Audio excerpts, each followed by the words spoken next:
there were a lot of really bad headlines around the crypto industry over the past couple of years, right? Crypto was clearly in the penalty box for a while. It wasn't perceived as something that was maybe even going to survive, let alone something that had good uses. I mean, if you looked at the Wall Street Journal or the New York Times every day, the headlines were terrible. But what happened in the past 6 months is we've actually emerged from that really bad period of time, and we've come out strong. The organizations in this space that are working on policy have really developed.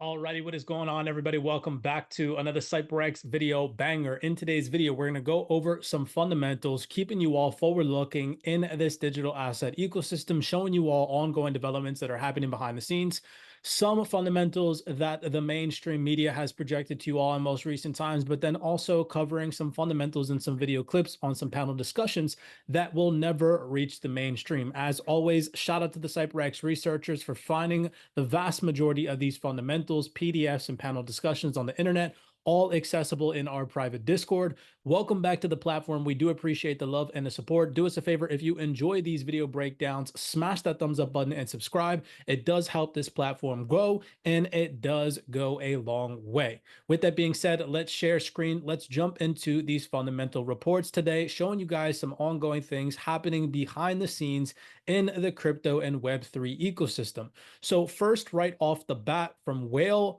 Watchers, we have right here this fundamental piece from July 11 today, 2024. JP Morgan says Bitcoin and crypto markets will rebound in August. Now, I personally believe that this is set to be the case to some degree, as long as we see lower inflation and a cooling of the US labor market, creating a decline or a devaluation even further in the strength of the United States dollar. As long as we see those fundamentals on the forefront, we will most likely start to see a recovery in risk assets, particularly in the cryptocurrency market as a whole. Now, we covered this in previous video breakdowns, especially on the X space, and full fundamental video breakdowns, and have given you guys full fundamental reports. So make sure that you all are following us on YouTube and following us over on the X space. Now, here is an interesting fundamental piece from Particular, hopefully I'm pronouncing that correctly, on the LinkedIn space, where this individual representative right here, Stephen Dreyer, I'm going to show you all his credentials here in just 1 second, goes on to talk about how we can expect the digital asset markets to develop in the next couple of years. And he went on to say, I quote, "I think we'll continue to make progress. Certainly over the last 12 to 18 months, there's been significant progress despite a lot of negativity." Here's where I want you all to pay attention. It says, "We're always going to have bad actors making headlines." Remember, in previous video breakdowns, I've shown you all panel discussionists of individual representatives with reputable credentials saying that they only tend to cover bad headlines in the mainstream media and never tell you all of the positive fundamentals that are happening behind the scenes. We must keep in mind that the stuff that you read in the papers, no offense, Bloomberg, it's much easier to report on stuff that goes wrong than to report on all the stuff that's going right. He said, but that does not define the digital asset crypto space. I repeat again, the bad headlines do not define the digital asset crypto space, and progress will continue. This is the reason why I'm showing you guys this is, again, because hopefully this video breakdown shows you that you should be doing research and you should not get distracted by the current price fluctuations in the digital asset ecosystem. If you do your research, or anybody that does do their research understands where this digital asset space is headed, and that is to a multi-trillion dollar market cap with exponential growth in the future over the next 3 to 5 years and beyond. So here is a little tiny video clip before I show you all his credentials, the individual representative that stated this. Take a second and listen. I think that we'll continue to make progress. I think, certainly over the last 12 to 18 months, there's been significant progress off the back of, probably a lot of negativity. But I mean, the reality is we're always going to have, in any situation, you're going to have bad actors, and those things are going to make the headlines. So I don't think that becomes kind of the way to identify kind of the whole digital asset space or crypto space. Now, just to show you all this individual's credentials, here is his LinkedIn profile, Stefan Dreyer. Again, hopefully I'm pronouncing his name correctly. Currently, as of right now, time of recording this video, he is the managing director at the Association of National Nuremberg Agencies. You can go and you can check out their profile. The Association of Nuremberg is a global member association seeking to foster standardization within the financial industry by upholding the International Organization for Standardization, ISO, principles whose members and partners assign and promote the ISIN and FISN. Now, if we come over here, he was also a member of the International Organization for Standardization for 4 years and 5 months, right? So he does have some serious credentials backing his overall experience. Take that into consideration that this is the type of gentleman who is telling you all not to pay attention to negative headlines and that there are positive developments behind the scenes in the crypto ecosystem. Now, this post from Stefan Dreyer is relatable to a video clip from The Block, shout out to The Block, that was posted over a month ago and only has 211 views from Christine Smith, the CEO of Blockchain Association, or Kristen Smith, again, hopefully I'm pronouncing her name correctly, from Blockchain Association, who goes on to repeat the same exact thing. Take a second and listen.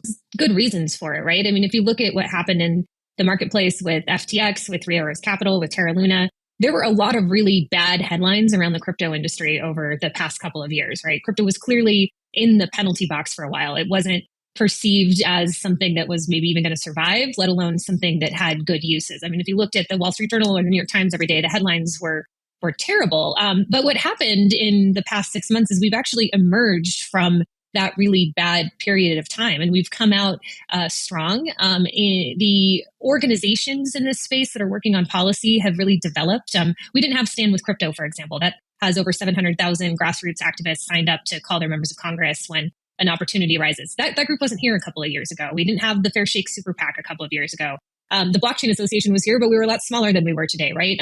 I think if you look at all of the companies, the Coinbases of the world, the Krakens, some of the larger funds, they'll have teams in Washington now. This didn't exist a couple of years ago. So we're now in this space, in this place where we have all of the pieces that are needed to effectively engage in the process. And we're at a level of maturity that we didn't have before. So now, the reason why I'm showing you this video breakdown and what Stefan Dreyer said is because this video breakdown only has 211 views, which goes to show you that the vast amount of individuals are most likely being shaken out, misled, and missteered in the wrong direction in this digital asset ecosystem because of the mainstream headlines. The mainstream headlines does nothing but broadcast fear, uncertainty, and doubt, and never covers any of the positive fundamentals in this digital asset ecosystem, which is why you all should be the ones who go out and do your research. Be one of the 211 individuals who watches these 30-minute panel discussions that nobody wants to watch to keep you all engaged and forward-looking in this digital asset ecosystem, so that way you truly understand what's actually happening behind the scenes and not what's being pumped out to the mainstream masses, right?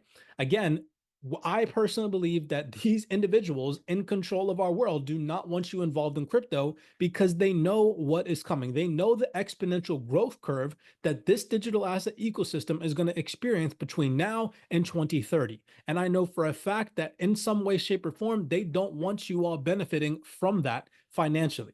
Again, to each his own, do your own research on that accord. Moving on, we have another fundamental piece. Shout out to the CYPRX researchers again for this document, always dropping the realest gems. This is a document from May 2024 from EY labeled Gaining Ground: How Institutional Investors Plan to Approach Digital Assets in 2024. Consider that this document came out when the total cryptocurrency market cap just experienced its most recent decline, topping out at $2.56 trillion.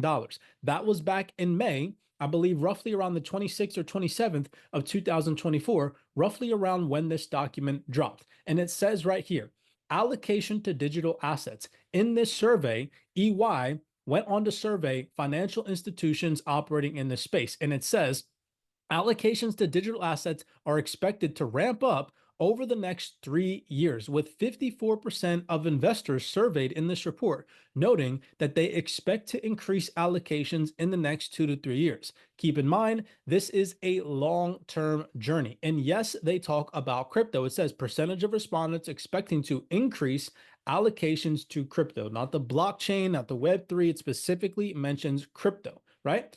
Now, moving on, here is another piece from that same PDF where it gives you a couple more insights. And right here, it goes on to mention a majority of the institutional investors surveyed, 94% of institutional investors believe in the long-term value of blockchain and crypto digital assets. Says right here, do you believe in the long-term value of crypto and digital assets based on the recent market activity this past year? And here you can see out of all the respondents, 57% said yes, blockchain and crypto digital assets. Asset owners, 42% agreed. Family offices and wealth managers, 59%. Traditional hedge funds, 57% agree in the future valuation of crypto and digital assets. And institutional asset managers, 65% of them agreed, yes, blockchain and crypto to digital assets long-term valuations, right? So just keep that in mind, considering what this representative just said to you all and what this gentleman right here just said to you all, okay? Always showing you guys that the devil's in the details. This is the type of information that the mainstream will never show you all. Yes, we got Watcher Guru covering fundamental pieces from JP Morgan like this, saying that Bitcoin will rebound in August. But what are the individuals with credentials from standard setting bodies saying to you all? What are the individuals sitting on the panel discussions like the CEO of Blockchain Association saying to you all that, again, the negative headlines should not be the things that you focus on. You should be focused on the ongoing developments. Pay attention to what these large financial institutions are saying, because they are telling you all that they are going to increase allocations to digital assets and crypto over the next 2 to 3 years. So as manual retail investors, again, teach his own, not financial advice, what do you think we should consider doing, right? Moving on, here is another fundamental piece, and I'm going to play some video clips supporting some of the things mentioned in this document as well. This document is from Standard Chartered, labeled Real World Asset Tokenization, a Game Changer for Global Trade Finance. And right here, it goes on to say, just reading a couple of little snippets, over the past year, we have witnessed a rapid acceleration in tokenization initiatives, reflecting a significant shift towards more accessible, efficient, and an inclusive financial system. If we go on and continue to read, it also says right here, we recognize the immediate need of an open and permissioned multi-asset, multi-currency digital asset infrastructure that complements traditional markets. What have we gone over in previous video breakdowns? And I've showed you all multiple panel discussionists mentioning this same exact thing, that in the future, we will exist in a multi-asset, multi-currency world where stablecoins, CBDCs, cryptocurrencies, and digital assets alike will all coexist in an interoperable fashion moving forward in this new financial system. Complement to other forms of private money. I don't think we'll have just one form of digital currency in the future. We'll have many, and they'll have different strengths. Now, another thing that I want you all to pay attention to right here is it goes on to talk about an interoperable token-enabled financial system right here via the traditional financial infrastructure stack, right? And then right here it mentions, and again, this correlates with something that reputable individuals like the CEO of Digital Asset and Loretta Joseph have said on stage in previous panel discussions from recent times. However, we believe in the true transformative power. Again, this is coming from a financial institution like Standard Chartered. In the power of tokenization is far greater. We see the next 3 years as a critical junction for tokenization, with new asset classes being rapidly tokenized and trade finance assets taking center stage as a new asset class. Industry development is reaching a new level where public utility will be rewarded rather than siloed efforts. Again, key vocabulary right there, utility. So I think that one of the biggest issues that this industry had, specifically related to this technology, is that 5 years ago, there were so many promises on how this is going to change the world, but there was nothing to show for it. So a lot of people really put this technology into the bucket of, you know, a bunch of crypto bros that are just pumping coins. I think now you're actually able to show demonstrable use cases, not even use cases. I think when you say use cases, it sounds still like an experiment. but actual asset classes that are processing hundreds of billions of dollars of transactions on a daily basis, you're seeing reconciliation being reduced, you're seeing operational risk being reduced, settlement risk being reduced. So I think that having these other asset classes that are already using the technology in real life is helping, at least for digital asset, when we're having conversations with the Fed, with the OCC, and with regulators globally to say, look, this is not a pipe dream, this is actual reality. No, not on the FATF. On the question, is the aspiration of the Commonwealth to have a standardized framework to work to a possibility, or is it a pipe dream? It's a reality. It's, I think we've proved it with our model law. We took the initiative. Everybody told me 5 years ago that I could not do this, that there was no way that, and some countries still tell me that there was no way that we could put out a law that could be adopted by so many people. We went for it, I think because I'm not a lawyer. Maybe that's why I'm an economist. I don't do protocol very well, and I'm not a lawyer. I run businesses. I've run 3 global banks. So business opportunities to me are always very, very important. And we put together something that I think the world will follow, and it's happening. It's happening as we speak. As Professor Louis said, we've got countries that are adopting our law in the Commonwealth. We've got the bigger countries that argued against us that this was not possible, are now saying they're going to be implementing legislation in the next 3 months. So it's a reality.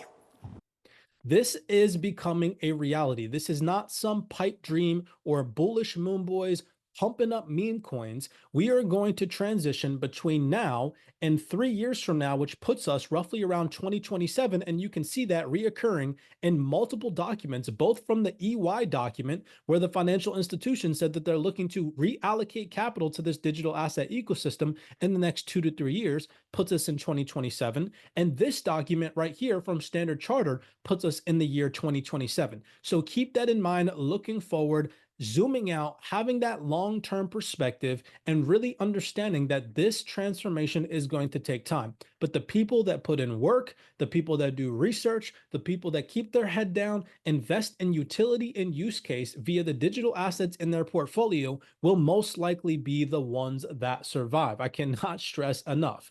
Now, with that being said, make sure that you go follow us over on the X Space, where we drop all of these fundamental PDFs and video clips, so that way it's easily accessible and compact, centralized in a easy to research fashion for you to tap into this information and not get distracted by the mainstream fundamentals that are distracting you. And again, pumping fear, uncertainty, and doubt into your brain to shake you out of this market and make you think that crypto, digital assets, Web3, and this new financial ecosystem is a scam. It is not. It is becoming a reality. And for those of you individuals who are intellectually inclined enough to understand where this future market infrastructure is headed, kudos to you, because you are going to be the ones that survive long term. So with all of these fundamentals in mind, hopefully you all enjoyed today's fundamental breakdown, showing you guys some information that is never going to reach the mainstream masses, taking into consideration the ongoing developments that are happening behind the scenes, how we are transitioning from the old way of doing things to this new financial system, and how it is not a pipe dream, it is becoming a reality that we will transition into a utility-driven market in the near future, anywhere between 2 to 3 years from now. Many blessings to you guys. As always, be cognizant, be aware, and I'll see you all in the next video breakdown.